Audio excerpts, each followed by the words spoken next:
here. I'm going live really fast. I know we're going to do a live later, but I'm just wanted to go through this. Um,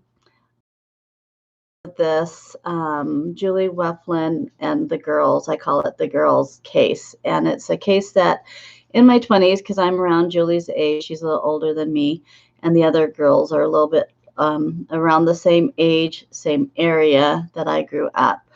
I also worked with detectives on 2 different dreams, and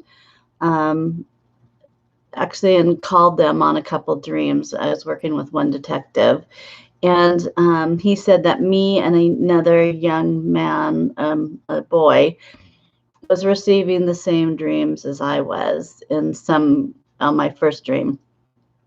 So I'm going to just share my first dream because it's been 35 years, so why not? So the first dream was, as you know, I was raised Mormon, and I was a camp counselor. We had girls' camp every year, and I'm starting to lose my voice. That's why I'm choosing to do this early, in case I do lose my voice throughout the day. And in my dream, I was at the girls' camp. I was walking along the river shore, and I saw a body. And this body I went over to because I had compassion for this body, and it was all muddy. It was a mud. And so I lifted her up and laid her head like across my lap, and I was cleaning off her face very gently and cleaning off her eyes and going, oh no, what happened?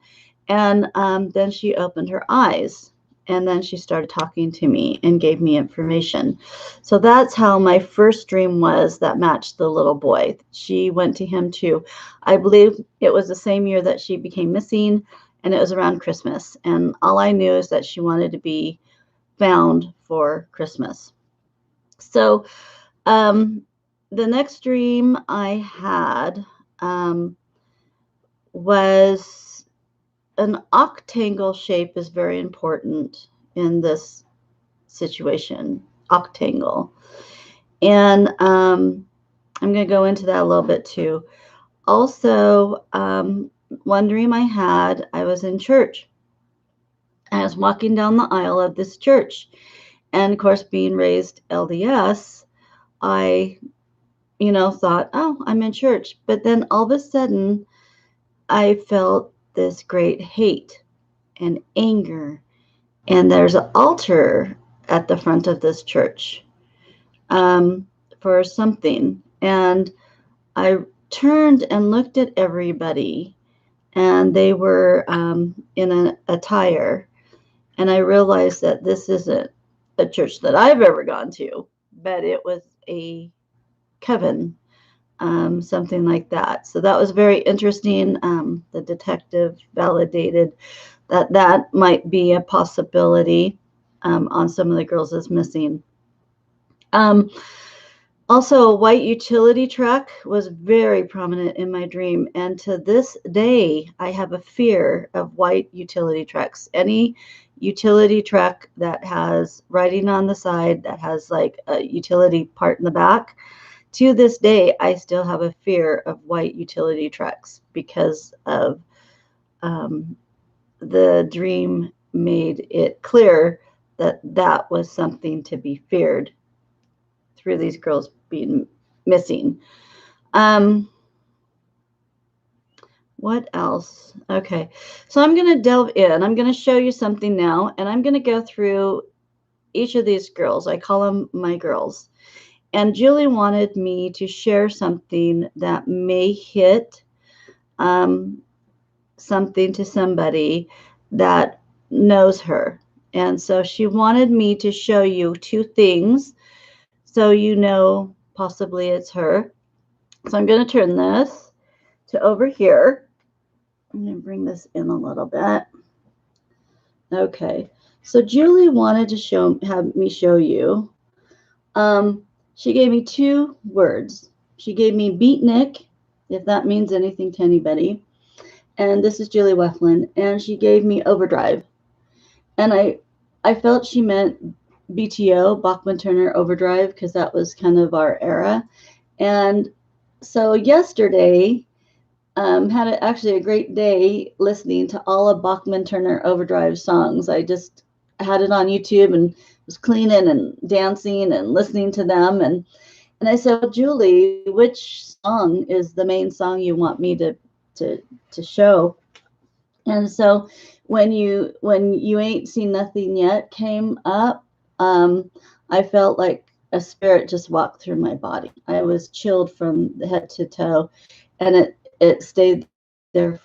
A song that I don't know if she liked or her and her husband enjoyed dancing to. I'm not sure, but she said Beatnik and Overdrive.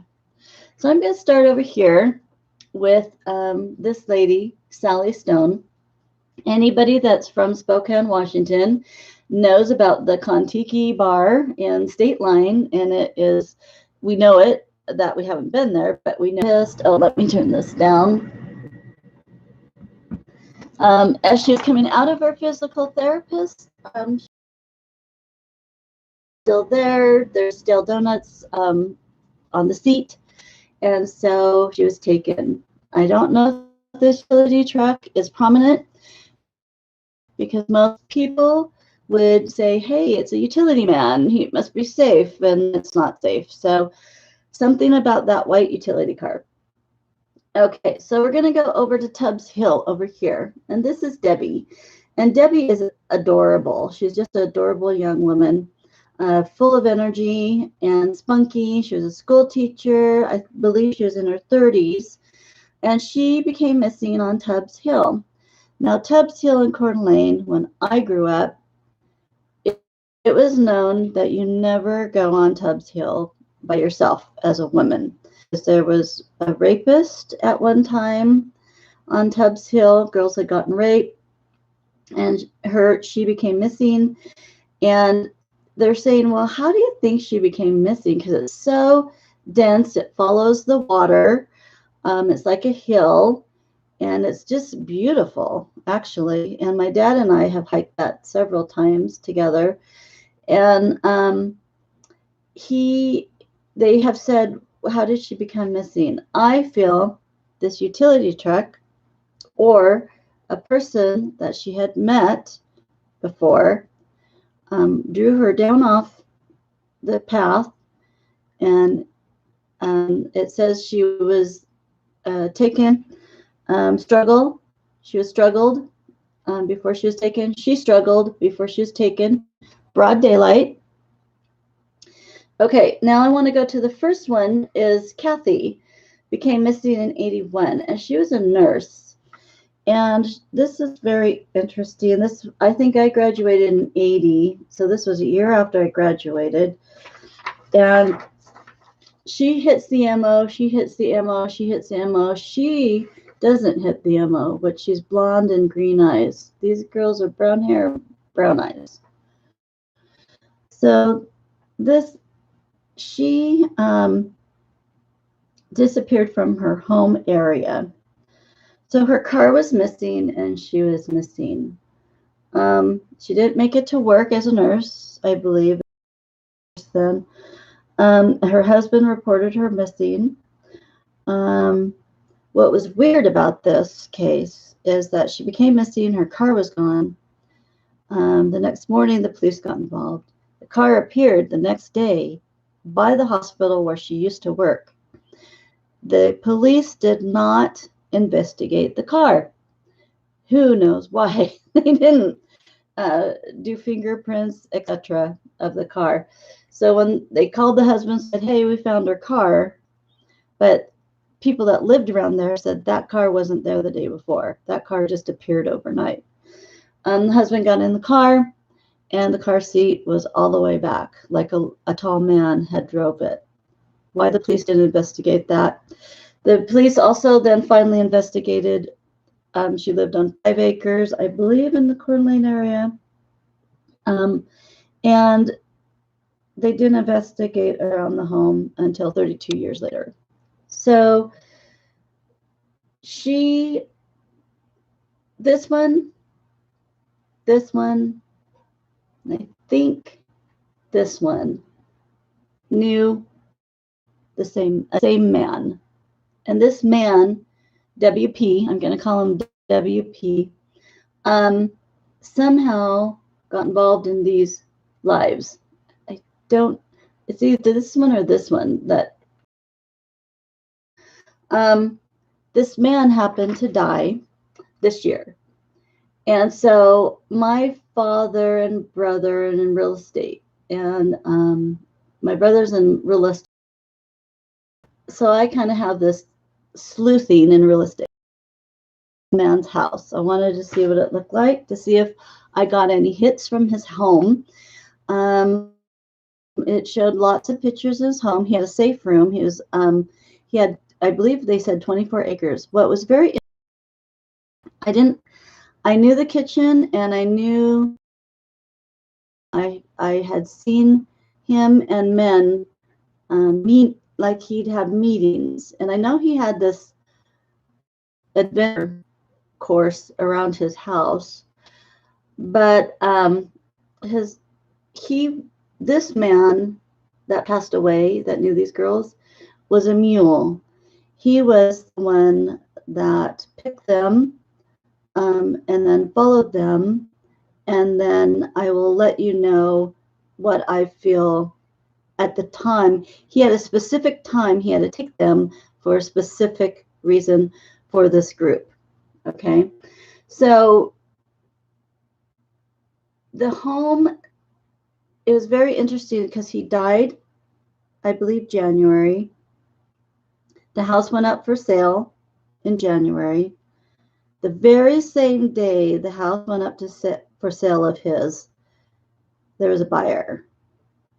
And then in February it was complete. And so if the police or anybody's listening to this that's investigating, look into who bought his home, because it went up for sale and immediately the same day there was a buyer, and they put in a bid for the house. And they got the house. So, and I can't believe that 25 acres and this actually a large home went up for sale for less than $500,000. I think he's in 9 Mile Falls. Oh, I can't remember. Anyway, that's something I felt that you need to investigate who bought his home, because they wanted it. They wanted it. And I think they want it because there might be some stuff in it. So I wanted also to share with, since I'm closer to Julie, that I got this saying from her and from me psychically. It says, sometimes you have to pull out the light. And I think of that because there is darkness with this group. And it's hard because this group does things that not normal people do.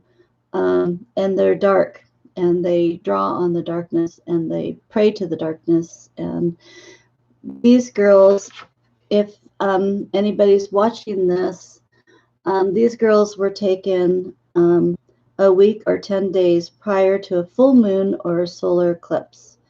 Now, I was told through Spirit to look at the moon cycle on these girls. And when I started looking at it, it was a very similar, that these girls were selected, and these girls were prepped a week or so prior to a full moon or solar eclipse. Now, Julie was a solar eclipse, and let me see who else was a solar eclipse. There's 2 of them. Debbie Swanson was a solar eclipse, and Julie was a solar eclipse a week to 12 days after they were taken. Julie was maybe 5 days.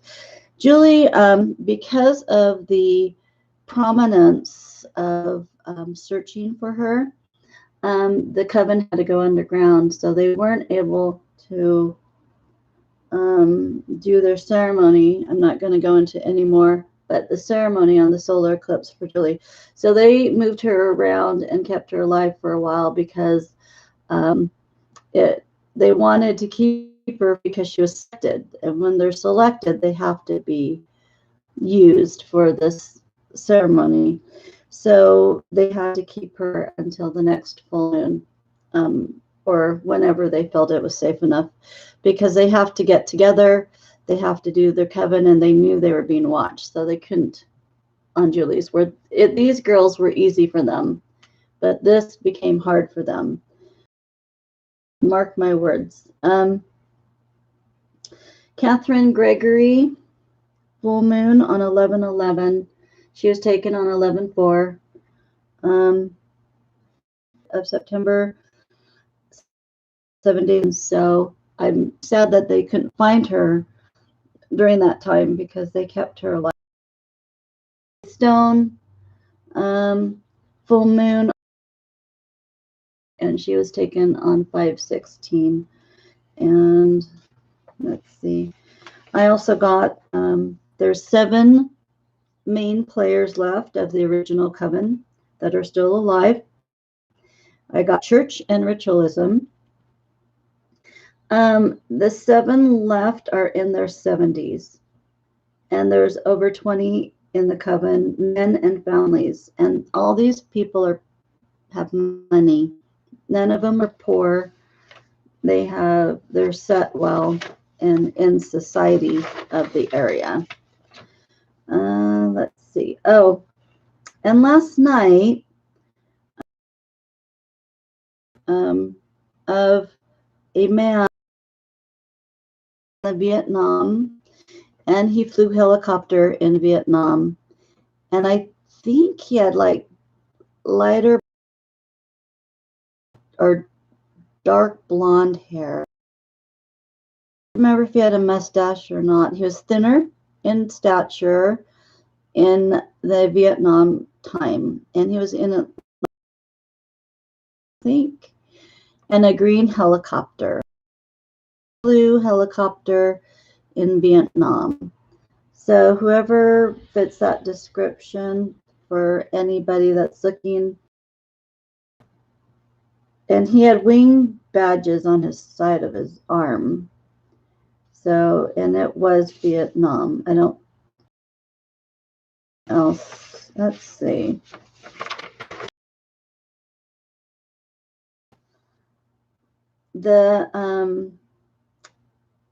And I hope I'm not being too graphic, but I want to give information. So they did sacrificial burials. So everything was made for the coven. So everything was sacrificial to them, even the burial. So everything was ritualistic.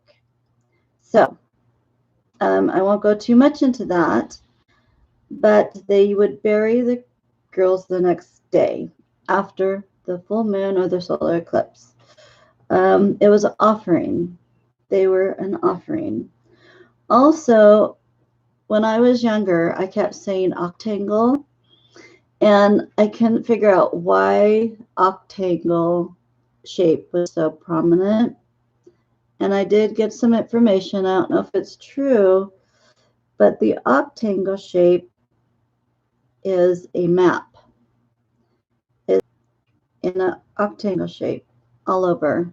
So it's like if you go like Google down, and so someone has a map, and it's ritualistic burial, and so they're all buried like in an octangle shape of land, not just one piece from Idaho to Washington. It could be a large area, but it's all ceremonial, and it's in an octangle shape. I kind of keep seeing a pentagram in the center of it. So there's that. And what else did I want to share?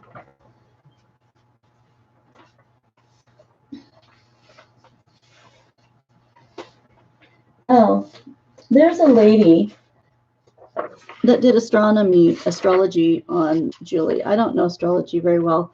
She hit pretty well on Julie.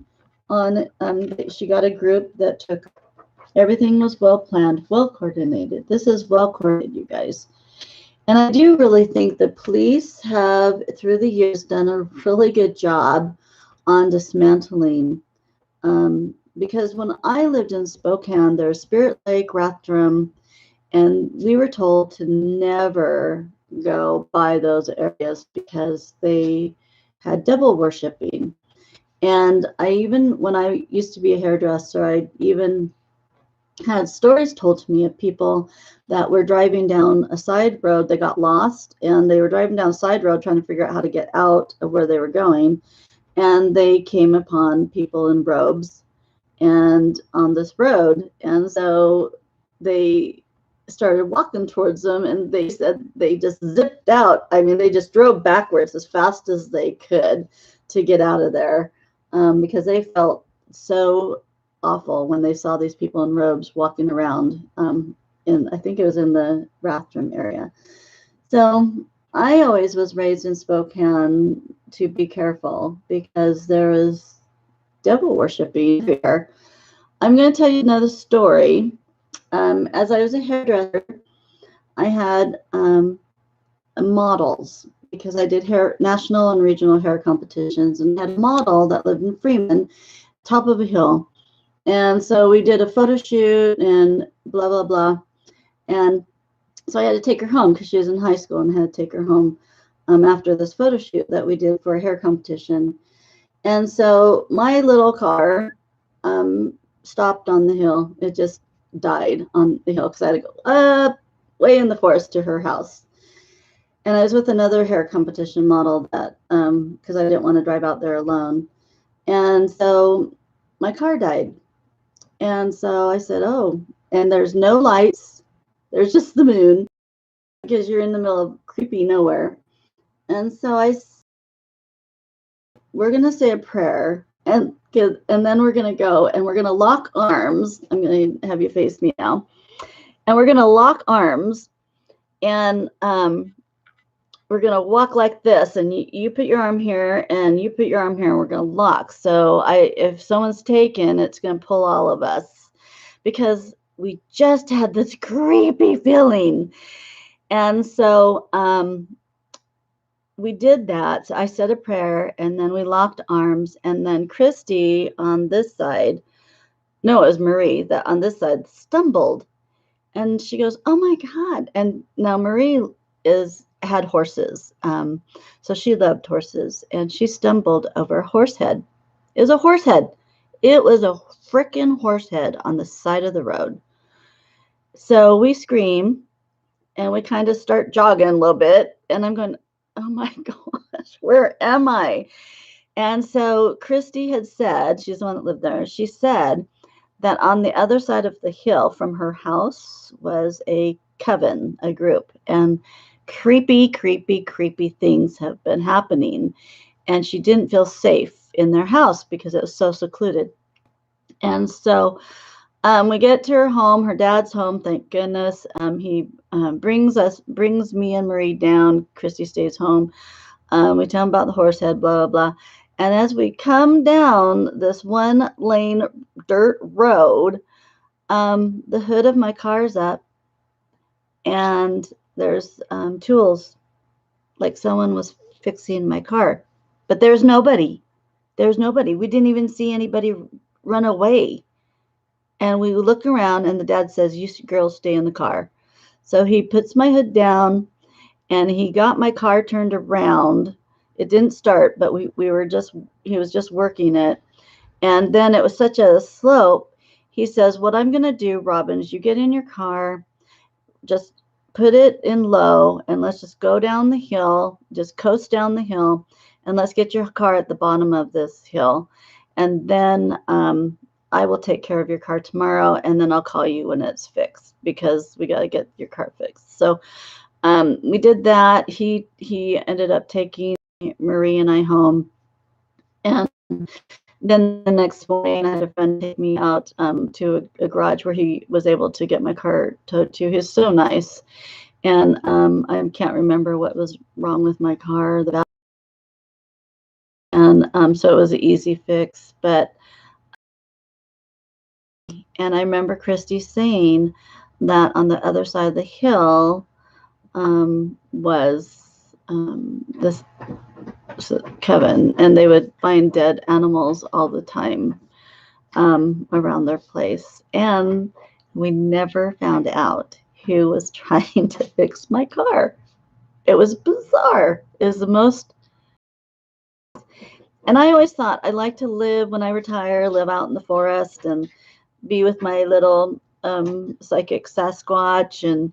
But I'm thinking there's might not be great people that live out in the forest sometimes. And so, but I do feel that the police in Idaho and Washington have really broken apart a lot of these. And I think there's a lot we don't know about and we don't see that the police do. And I know I just want to give this information so someone can attain this information, and I can try to get more information. But Julie and these girls just keep coming back to me. Ever since my 20s, I will get just these strong epiphanies. And whenever I get these epiphanies, I have to share it. I have to give it. I have to give the information.